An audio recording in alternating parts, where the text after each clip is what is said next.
लखनऊ का ये विकास नगर इलाका है और पंजाब नेशनल बैंक है और इसी बैंक में इस काउंटर पे 75 साल की एक बुजुर्ग महिला आती हैं और अपनी 13 एफडी जो 1 करोड़ 30 लाख रुपए की हैं तुड़वाने के लिए आपसे कहती हैं।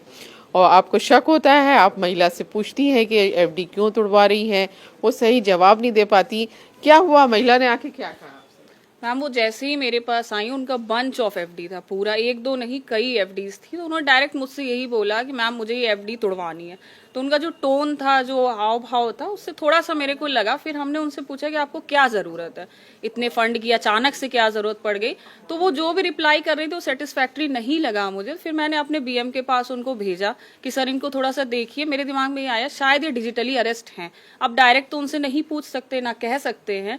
तो हमने उनसे बोला कि उनको बिठाइए, थोड़ा पानी वानी पिला के कन्विंस कीजिए। फिर वो सर के पास गई। फिर सर ने उनको 2-3 घंटे डील करने के बाद फिर बहुत मुश्किल से लगभग दोपहर के 3 बजे उन्होंने बताया कि हाँ सर मेरे साथ ये हुआ है, मेरे से ऐसे बात कर रहा है कोई फोन पे, 2 दिन पहले से कॉल आ रहा है और मुझसे बोला गया आप किसी से संपर्क ना रखें, अपना दरवाजा बंद रखें, इवन अपने घर के मेड को भी अंदर नहीं आने के लिए परमिशन थी, ऐसा भी बता रही थी वो। और किसी से बात करने की जरूरत नहीं है, बैंक में जाइए, एफडी तोड़वाइए, ब्रेक कीजिए और आरटीजीएस कर दीजिए सारा फंड। ये हुआ था। पीएनबी के जोनल मैनेजर मृत्युंजय जी भी हमारे साथ हैं। ये जो इस तरह से बैंक में आए और एक साथ इतनी एफडीज तुड़वाने की बात कर रही थी, तो डाउट हुआ कैसे आप लोगों ने ये बड़ा डिजिटल अरेस्ट का जो साइबर क्राइम होने वाला था उसको बचाया?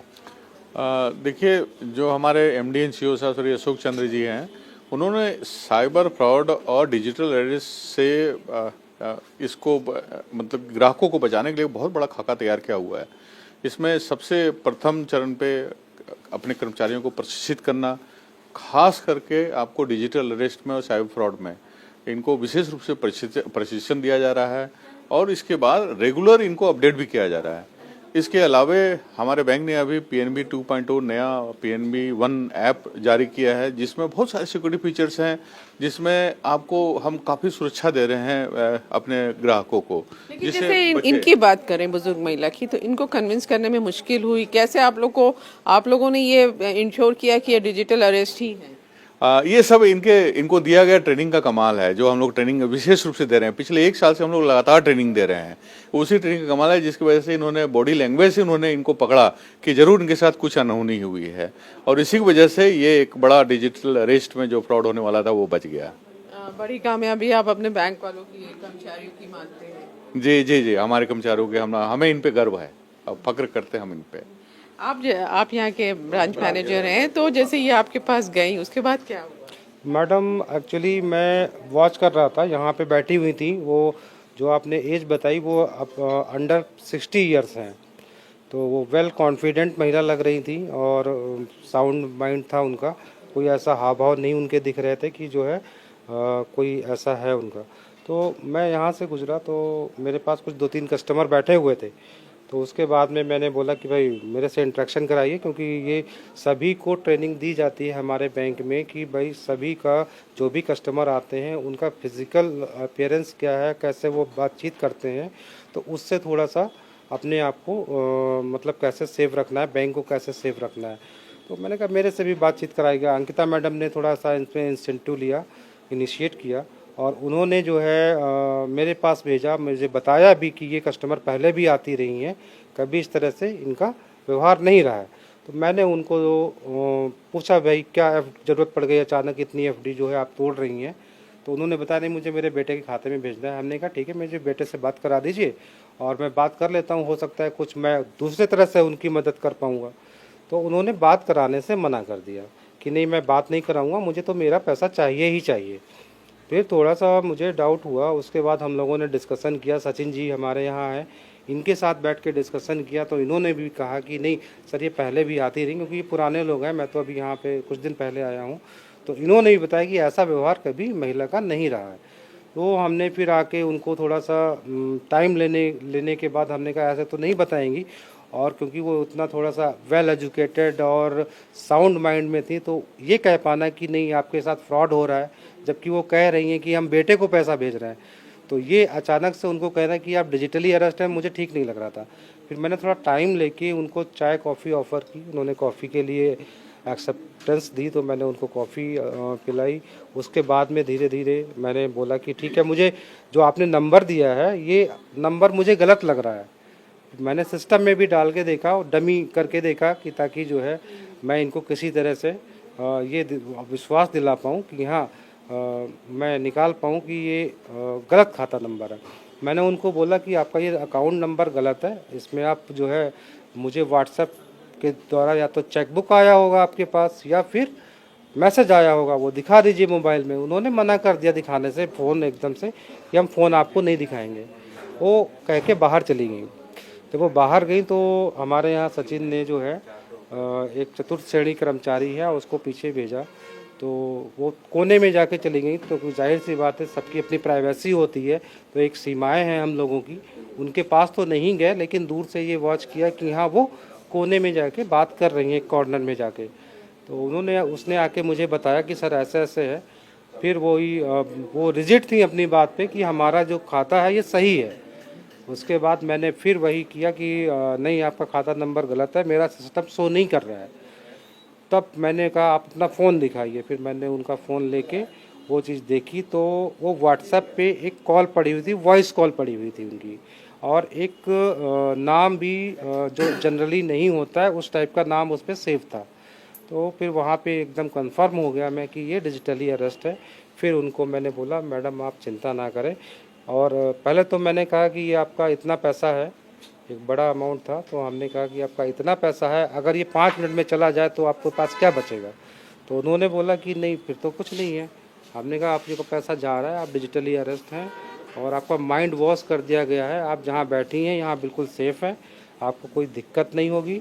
मैं आपको जो है अभी पुलिस में बात करके और जो भी सुरक्षा होगी वो भी मुहैया कराई जाएगी प्रॉपर। अपने अधिकारियों से बात करके मैंने, जडएम सर हैं, यहाँ तक भी बात की गई, अपने अधिकारियों को सूचित किया। आपने पुलिस को बुलाया। पुलिस को बुलाया। तो ये महिला जो है ये 1-2 दिन नहीं 4 दिन तक डिजिटल अरेस्ट थी, और सिर्फ पीएनबी नहीं और भी बैंक के जो अकाउंट्स थे वो ठगों ने उनका अकाउंट नंबर ले लिया था और करीब 1.5 करोड़ रुपया ट्रांसफर करना था। इस तरह से डराया धमकाया जा रहा था कि आपका जो बेटा है, जो पहलगाम में टेरर अटैक हुआ है, जो दिल्ली में ब्लास्ट हुआ, उसमें पैसा ट्रांसफर किया है और अगर आप ये पैसा नहीं देंगी तो बेटे को मार दिया जाएगा।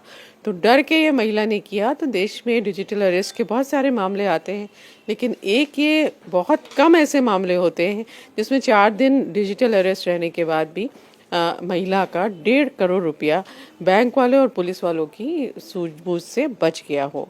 हमारे साथ उषा शुक्ला जी हैं जिनको डिजिटल अरेस्ट किया ठगों ने। क्या हुआ, कैसे फोन आया, क्या हुआ? फ़ोन आया कि भैया आपके हस्बैंड का नंबर था, उन फ़ोन नंबर बताया उन्होंने, इस नंबर से आपका मनी लॉन्ड्रिंग हुई है 50 करोड़ की और ये हुई है, तो ये आपका। तो हमने कहा हमसे क्या मतलब, हस्बैंड की तो डेथ हो गई है और ये नंबर, कह रहे नंबर तो है आपके पास, आप इस्तेमाल तो कर रही हैं। हमने कहा हाँ इस्तेमाल तो कर रहे हैं। तो कहने तो बस, तो फिर इसीलिए तो आपका इंक्वायरी करी जा रही है, सीबीआई की तरफ से हम बोल रहे हैं। तो हमें दहशत है सीबीआई से क्या मतलब। तो कह लें कि हमने कहा तो हमारे यहाँ को जब हस्बैंड नहीं है, नंबर खाली हम सुनते हैं, इससे कुछ करते थोड़ी हैं। तो उसने कहा नहीं नहीं, आपको ये ऐसा नंबर दीजिए व्हाट्सअप हो। तो हमने कहा वो तो व्हाट्सअप दूसरे नंबर पे है, तो कह लें वो नंबर दीजिए, तो अब व्हाट्सअप से आपसे बात करेंगे। तब हमने व्हाट्सअप का नंबर दे दिया। अब उन्होंने अब दिखाया कि हम पुलिस वाले ही हैं, देखो पुलिस की वर्दी में थे वो लोग और 2 लोग थे। और उसके बाद कह लें कि हम लोग इंक्वायरी कर रहे हैं, फिर हम अपने बड़े साहब के पास जाएंगे, फिर सीबीआई वाले उनके पास जाएंगे। हमारे जो उनसे बड़े अफसर हैं उनके 2 लोगों ने तो ऐसे बात करी। फिर एक बार वो जो लेडी थी कोई, वो कह हम भी सीबीआई की इंक्वायरी कर रहे हैं। तो जब एक दूसरे के पास जाता था वो कहे अरे यहाँ बात करने के लिए क्यों लाए हो, इनको अरेस्ट करो, पुणे लेके आओ थाने में, और इनकी इंक्वायरी वहाँ करी जाएगी। तो वो कहता था नहीं ये बहुत सपोर्ट कर रही हैं, इसलिए घर से ही कर लेते हैं, फ़ोन से ही बात करके कर लेते हैं। तो भाई ठीक है, फिर वो ढीला पड़ गया। फिर वो हाँ कहाँ क्या है आपके पास, कहाँ पैसा है, क्या है क्या नहीं है। हमने कहा तो हमको भी नहीं मालूम कहाँ क्या है, कहाँ अकाउंट है, क्या है। तो हमने उसको बताया कि इतना पैसा यहाँ है, ये एफडी है, एफडी बताई हमने, एफडी है और इस बैंक में है। तो सब हमने लिखवा दिया था। तो उसने कहा था आज आप पीएनबी जाइए, वहाँ से एक बैंक का काम करिए, एक कोई एड्रेस दिया था कि भाई इसमें पता नहीं कौन सा फॉर्म था, उसमें भर के आप भेज दीजिए। तो हमने कहा तो फिर तो भेज के क्या होगा, कहने इंक्वायरी करने के बाद सारा पैसा आपके ट्रांसफ़र हो जाएगा आपके नाम फिर से 2-3 दिन बाद। तो हम बैंक इसीलिए गए थे कि भाई तोड़ दो। तो उन्होंने कहा सारा इकट्ठा क्यों तोड़वा रही हैं, हमने कहा बच्चों को देना है। उन लोगों ने यही कहा था, कह देना बच्चों को देना इसलिए तोड़वा रहे हैं, हमने यही कहा। तो उन लोगों को शंका हो गई। तब उन्होंने धीरे से कहा कि बातचीत की, उन्होंने कहा ये एड्रेस गलत है जो आप दे रही हैं, ये एड्रेस गलत है। तो फिर हम बाहर आए, भाई उन्होंने कहा था बैंक के अंदर से फ़ोन मत करना, बाहर आके बात करना। तो हम बाहर आए, बात कर रहे थे कि भाई ये तो एड्रेस गलत बता रहे हैं, तो जो सही एड्रेस हो वो बताओ। तो कहने सही एड्रेस वही है लेकिन तुमने हाथ से लिखा है, लो हम भेज देते हैं। दोबारा उन्होंने भेजा, फिर वही हमने बैंक मैनेजर को दिखाया कि भाई देखो ये एड्रेस है। तो उन्होंने कहा कि हाँ ठीक है एड्रेस, लेकिन फिर भी उनको हो गई शंका। तो उन्होंने कहा ऐसा है, आप फ़ोन तो दिया काट उन्होंने कहा ऐसा है, आप डरिए नहीं, और आप सही आपको कुछ किया डर रही हैं, आप डरिए नहीं, हम आपकी हेल्प करने के लिए बैठे हैं, आपकी हेल्प करेंगे, आप बताइए क्या। तो तब हमने उन्हें बताया कि भाई 11 तारीख से लेके अब तक 15 तारीख तक वो लोग रोज़ बात कर रहे थे, रोज़ कहते थे हर घंटे आप लिखिए I am safe, I am safe, I am safe, हर घंटे। सवेरे गुड मॉर्निंग लिखिए, जब सो के उठती हैं, रात को सोते समय आप गुड नाइट लिखिए, तो हमको पता लग जाए आप सो गए हैं। और फ़ोन अपना ऑन रखना, वीडियो कॉल चलती रहेगी। अच्छा, चल रही थी लगातार? हाँ लगातार चल रही थी। कहने आप चार्जिंग पे लगा के ऑन करके रखिए, हमें जब मर्जी होगी हम कर सकते हैं, वीडियो कॉल कर लेंगे। तो वो चार्ज रहा, लगा रहा। और किसी को बताना नहीं, अगर बताओगी तो उसकी जान की मुसीबत है, मतलब वो मारा जा सकता है। तो हमने अपने घर में किसी को बताया ही नहीं, ना बच्चों को, ना बहू को, ना किसी को बताया ही नहीं, निकले नहीं बाहर। और घर से बाहर ने कहा भागवत हो रही, वहाँ जाना है, सुने तो कह रहे नहीं नहीं नहीं कहीं जाइएगा नहीं। तो ठीक है, बस यही था। नहीं तो क्या अब उन्होंने क्या कहा कि कुछ पैसा आतंकवाद जो ये पैसा नहीं मनी लॉन्ड्रिंग हुई है, और ये जो दिल्ली में जो केस हुआ है और कश्मीर में जो केस हुआ है, उसमें ये पैसा इस्तेमाल हुआ है, इस अकाउंट से पैसा इस्तेमाल हुआ है। और कैनरा बैंक में खोला गया है एक, और वहाँ हमने कहा हमारा कैनरा बैंक में कोई अकाउंट ही नहीं है। तो कह रहे नहीं नहीं वहीं से उन लोगों ने किया है। तो आपको तो इंक्वायरी करनी पड़ेगी, आपकी इंक्वायरी करने के बाद सारा पैसा आपका वापस आ जाएगा। तो यही कैसे दिखते थे, क्या पीछे सीबीआई वगैरह लिखा था? हाँ बिल्कुल पुलिस की वर्दी में थे, कैप लगाए हुए थे। और लेडी को भी एक बार एक झलक दिखाई थी, उसके बाद फिर फोटो उनकी नहीं आती थी, हमारी दिखाई पड़ती थी। तो बहुत ज्यादा डर गई आप? अरे रोज अब हमें दहशत तो थी कि भैया किसी को बताएंगे और किसी के हाथ में फोन ना जाने पाए। तो तभी बैंक वालों ने जब फोन लिया कि दिखाया, तो हम पास में चले गए, इसमें और कुछ ना देख पाए, तो तभी उनको और शंका हो गई। जैसे बैंक में आप जब अपनी 13 एफडी तुड़वाने पहुंची, तो वो जो वहाँ पे मैडम थी उन्होंने आपको कहा, तो आपको मतलब ये नहीं लगा कि हाँ ये मेरी मदद करी, तब आपको डर लगा? हमें डरने वरने की तो हमें तो वो लोग क्या कह रहे कि नहीं 2-3 दिन बाद पैसा वापस आ जाएगा। तो हम तो यही सोच के गए थे कि भाई ये इंक्वायरी कर लेंगे, उसके बाद वापस आ जाएगा पैसा।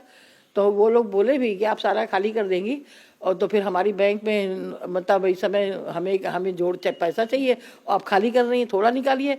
तो हमने कहा नहीं नहीं बच्चों को देना है, इसलिए पूरा कर दो, 2-3 दिन बाद तो यहीं आ ही जाना है वापस, ऐसे हमने कहा। भाई हमें क्या मालूम था ये 420 है, हमने कहा 2-3 दिन बाद तो वापस आ ही जाना है तुम्हारी बैंक में। बहुत क्या डरा, मतलब धमका के बातचीत कर रहे थे पुलिस अफसरों की? नहीं, बड़े प्यार से बात कर रहे थे। क्या आपने बहुत कोऑपरेट किया, हमने जो पूछा वो आपने बताया, खूब अच्छे से बातचीत की, और जो हमने कहा वो आपने माना। इस तरह से धमकाया तो नहीं उन्होंने, सब कुछ जो कुछ किया प्यार से किया। हम सीबीआई वाले हैं और देखिए हम इंक्वायरी आपकी कर रहे हैं, और मतलब आपको पूना न जाना पड़े, जेल में बंद ना होना पड़े, आपको परेशानी ना हो, इसीलिए हम ऑनलाइन कर रहे हैं आपसे बात। जैसे इतना मामले होते रहते हैं डिजिटल अरेस्ट के, बहुत दिनों से हो रहे हैं कि लोग इस तरह से फोन पर अरेस्ट, तो आपने अखबार में खबर या टीवी? अखबार में न्यूज़ जब भैया ऊपर आते हैं तब न्यूज़ लगाते हैं, हम तो न्यूज़ सुनते ही नहीं, हम तो स्टार प्लस देखते हैं सीधे सीधे। आपको पता नहीं था यार? नहीं, ये तो पता था 420, लेकिन हमें मालूम था ये 420 हमारे साथ हो रही। हम दहशत में थे कि भाई हम बता देंगे तो कहीं इन लोगों को नुकसान ना हो जाए। लेकिन बड़ी राहत की बात कि बैंक वालों और पुलिस वालों की वजह से आपका बैंक वालों की वजह से, बैंक के मैनेजर की वजह से ही हमारा सब बचा है। अगर वो कर देता तो चल ही जाता सब, फिर बैठ के रो रहे होते इस समय।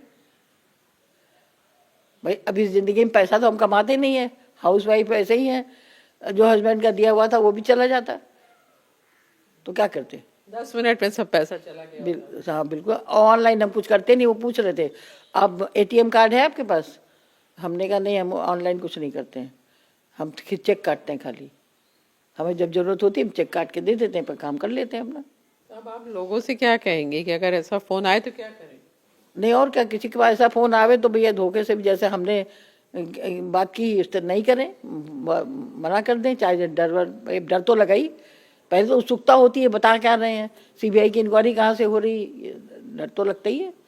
सीबीआई वाई के नाम सुन के अरे जो हम अकेले घर से कहीं निकलते नहीं, कभी नौकरी नहीं करी, चाकरी नहीं करी, तो हम सीबीआई के नाम पे हमें डर लगेगा ही।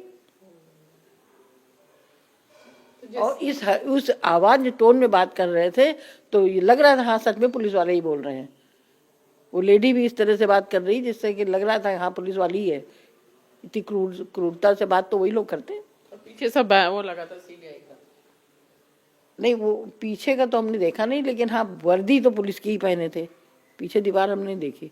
अब वो थोड़ा ही दिखाया उन्होंने, आतंकवादियों के फोटो तक भेजे हमारे व्हाट्सएप में, तो चिट्ठियाँ भेजी कि देखिए पढ़ लीजिए, आपके अगेंस्ट है सारी चिट्ठियाँ। फिर बाद में उन्होंने कहा डिलीट कर दीजिए ये सब, डिलीट कराया, डिलीट कर दिया।